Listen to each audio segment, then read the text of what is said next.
Sepanjang akhir pekan ini, 27.000 pelari tumpah ruah di ajang maraton berskala internasional. Lantas apa saja ya yang harus dilakukan dan diketahui para pelari agar tetap efektif berolahraga dalam kondisi tak menentu ini? Berikut liputannya untuk Anda.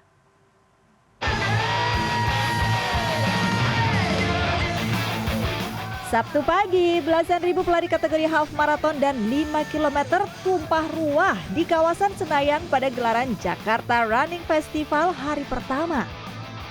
Saya dan beberapa kru CNN Indonesia Runners ikut ambil bagian nih di ajang bersertifikasi label Road Race dari World Athletics ini. Maraton kelas dunia nih bos. Lanjut, Devi, ada water station, minum dulu, nggak usah, bang 5 kilo, gas bang, gas. Eits, jangan ditiru pemirsa, semangat sih boleh membara, tapi kesehatan harus tetap dijaga ya. Cuaca mendung, terus larinya cuma jaraknya pendek, tapi tetap jangan lupa minum. Cuacanya kamu tuh ada panas, bahaya nih kalau di. Dalam kondisi olahraga, apalagi saat suhu udara lagi panas dan lembab seperti ini, asupan cairan punya peran penting supaya tubuh tetap terhidrasi. Ya, jadi sebenarnya pada bulan-bulan ini matahari berada di selatan, sehingga ini menyebabkan wilayah Indonesia bagian tengah dan selatan mengalami radiasi matahari yang cukup banyak, sehingga kita merasakan radiasi itu dalam suhu yang sangat panas begitu. Dan ini yang kemudian proses ini yang kita sebut dengan proses gerak semu harian matahari begitu. Nanti suatu saat setelah bulan Maret dia akan bergerak ke arah utara Indonesia begitu. Dan himbauannya ya karena aktivitas di luar ruangan dia itu orang supaya terhindar dari dehidrasi ya banyak-banyak mengkonsumsi air putih untuk mencegah dehidrasi. Suhu panas ekstrim ini juga punya banyak potensi bahaya dan meningkatkan resiko sejumlah penyakit loh. Mulai dari heat stroke, dehidrasi, kekurangan natrium hingga gangguan jantung. Karena efeknya ini dari cuaca panas adalah dehidrasi. Nah, dehidrasi ini akan meningkatkan suhu tubuh kita gitu ya.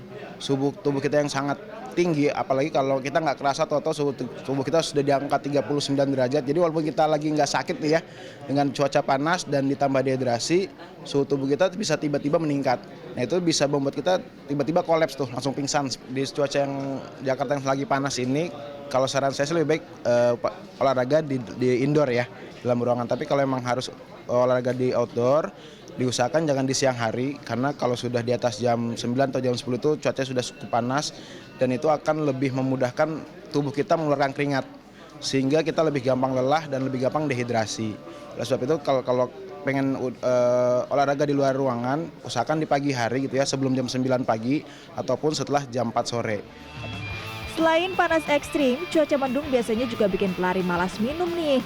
Padahal cairan tubuh tentu berkurang saat kita beraktivitas berat.